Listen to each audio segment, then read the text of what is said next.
Maghimo ta og ice cream, mango flavor, duhang condense, duhang ibap.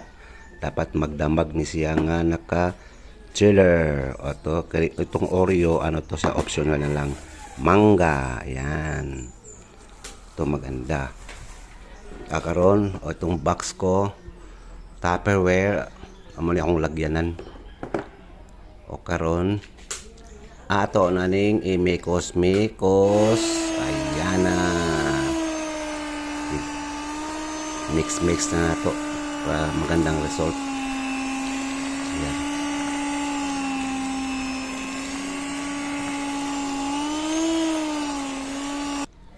Ato Oreo gyapon nato. Okay, optional lang yung Oreo ha.